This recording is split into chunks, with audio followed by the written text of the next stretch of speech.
Bonjour à tous et à toutes. Déjà, je voulais commencer par échanger un petit peu avec Karl qui a eu je sais pas si c'est la gentillesse ou coquesse, je sais pas ce qui anime Karl. En tout cas, elle a laissé un message.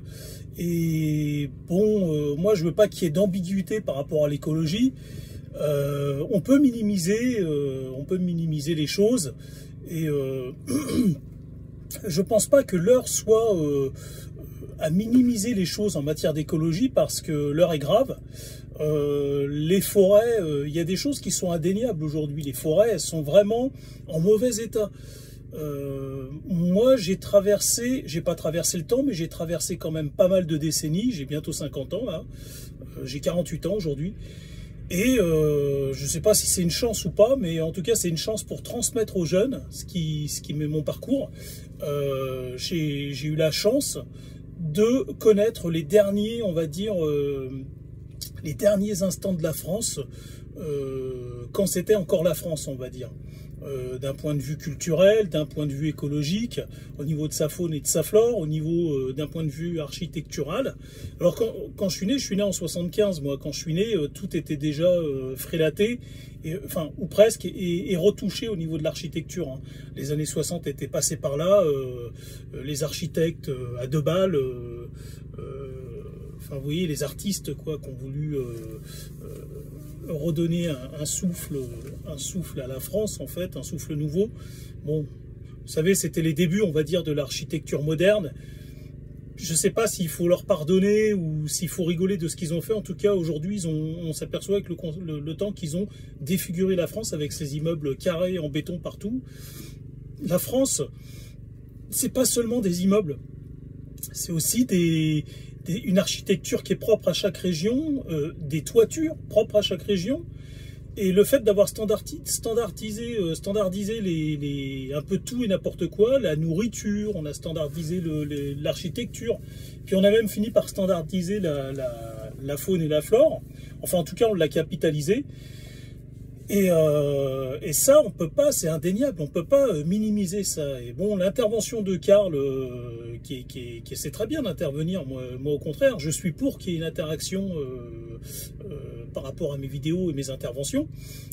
Par contre, moi, quand vous dites, monsieur Karl, vous avez un nom à consonance allemand, excusez-moi, je suis un peu limité par rapport à ça, tout ce qui est consonance allemand, des fois, c'est pas que je veux pas, hein, j'ai aucune animosité avec les noms allemands, mais j'ai du mal à les prononcer des fois. Puis je sais pas, j'ai fait un peu d'allemand pourtant, hein, pas beaucoup, mais j'ai du mal. Bon, enfin bref, je veux pas écorner votre nom de famille, donc je vous appellerai Karl. Et vous dites oui, que vous semblez dire dans une espèce de figure de style que je confondrais en fait voilà, j'aurais un problème de discernement sur la réalité et puis on va dire les tableaux un peu féeriques dépeints par Disney ou autres.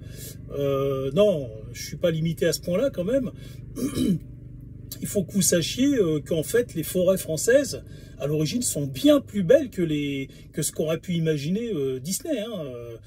On est loin du compte. Moi, je compte faire une vidéo, j'ai bien envie de vous montrer des endroits qui sont encore préservés, et pas tout à fait, parce que vous allez voir, vous allez être surpris, hein, vous allez être même déçus de savoir où se trouvent ces endroits. Ils sont vraiment un ça d'exploser, d'être explosés, et en fait, il existe des endroits vraiment qui dépassent la fiction, en fait, en termes de beauté et de tableaux féeriques. Donc non, vous êtes loin du compte quand vous me dites qu'on peut, enfin en tout cas qu'on peut pas comparer la nature à un tableau de Walt Disney, et en tout cas on peut pas comparer ce que moi je décris et ce que je constate non plus à un tableau de Walt Disney. Mais donc en fait les forêts sont malades, elles sont malades pour diverses raisons, en tout cas principalement à cause de l'activité humaine. Et la faune et la flore est en danger. Vous savez qu'aujourd'hui en France, il n'y a plus de loups. Pour le peu qu'il en reste, ils ont été réintroduits et ils sont souvent menacés, encore une fois. Il n'y a plus d'ours non plus. Les vautours étaient une espèce en voie de disparition. Bon, enfin bref, dans une des vidéos précédentes que j'ai fait, je parle du gigantisme dans la Terre d'avant, ce qu'était la Terre d'avant. le gigantisme disparaît parce que malheureusement les animaux les plus massifs, les plus gros sont les premiers visés par les chasseurs, aussi par ils sont impactés en premier par les défauts d'alimentation. En fait, quand on touche la flore, forcément il y a c'est tout un circuit, en fait, un cercle, une chaîne alimentaire qui est brisée, et donc en fait les plus gros ont moins de mal à survivre, et ça on l'a bien vu avec l'extinction des dinosaures, c'était le même cas, hein. Quand la Terre va mal, les premiers à disparaître, c'est les plus massifs, les plus gros. Donc la France, ça va très mal. Me dire que, quand vous me dites que si on n'aperçoit pas d'animaux tout de suite au premier abord quand on rentre dans une forêt, c'est parce qu'ils sont éparpillés. Non, c'est pas vrai, monsieur, vous vous trompez. Il fut un temps, avant qu'il y ait eu l'arrivée de l'homme sur Terre, vous ne pouviez certainement pas faire un pas sans croiser un animal, c'est-à-dire votre regard allait se heurter à un animal, c'est-à-dire, je ne vais pas vous faire un dessin, mais ça peut être un reptile, un écureuil, un oiseau. Vous leviez aujourd'hui, le ciel est vide, le ciel de l'Île-de-France, il est vide, je ne sais pas si vous vous en rendez compte. Ça, c'est des espaces avant qui étaient remplis de grives, et de canaridés. Canaridés, c'est des cygnes, mais plein d'espèces d'oiseaux que je connais pas. Demandez à des spécialistes, je sais plus comment ils s'appellent, les spécialistes des oiseaux. Je m'en souviens plus. Je l'ai su, mais je m'en souviens plus. Ça va me revenir. Mais avant le ciel et les forêts, moi, je me suis promené en Bourgogne. Et en Auvergne, parce qu'avant, quand on est dans le Var, j'avais de la famille dans le Var, quand on descendait tous les ans, on s'arrêtait en Auvergne, on faisait des pauses. C'était bien sympa, et je peux vous assurer qu'on voyait des animaux. Dès qu'il faisait nuit, on voyait des chouettes, des hiboux traverser la route, en fait, passer devant nous. Des lapins, il y a des lapins, il y avait que ça. Des renards, des blaireaux la nuit, des cerfs. Fallait rouler fallait être prudent sur la route pour pas percuter. Vous saviez qu'avant il n'y avait pas d'autoroute, hein, à mon époque. Il n'y avait pas d'autoroute qui traversait comment on appelle ça, le pont de Millau. Le pont de Millau, on le prenait grâce à une départementale, et on passait par des départementales pour traverser l'Auvergne. Et on s'arrêtait dans des restaurants atypiques. Enfin, c'était vraiment une époque formidable. Bien mieux qu'aujourd'hui, personnellement, hein. Le seul truc qu'il y a de bien aujourd'hui, c'est le numérique, pour ma part. Mais vraiment, bon. Mais pareil en Normandie, j'ai de la famille à Cherbourg. Oui, vous n'avez pas de chance. J'ai voyagé aux 4 coins cardinaux de la France durant mon enfance et tout au long de mon existence. Donc j'ai été témoin, et j'ai vu le changement, en fait. Vous pouvez pas me dire que si on croise pas d'animaux, c'est parce que ils seraient éparpillés. Mais non, vous vous trompez, monsieur. Voyons, les animaux seraient éparpillés à 500 mètres dans une forêt. Mais vous rigolez, les forêts. C'est pas possible. Enfin, je sais que ce que vous dites est faux, parce que en Bourgogne, quand on allait ramasser, j'ai un peu honte de le dire maintenant avec du recul, mais on allait avec mon grand-père ramasser des escargots de Bourgogne, on s'en régalait. Et on allait chercher aussi de la girole. On était mesuré, hein, vous savez, on faisait une petite sortie, on remplissait un panier qui était grand comme ça. Je vous assure qu'on ne faisait pas trop de mal à la nature. Après, si on est 100 000 à le faire, forcément, il y a un impact. Je ne dis pas le contraire.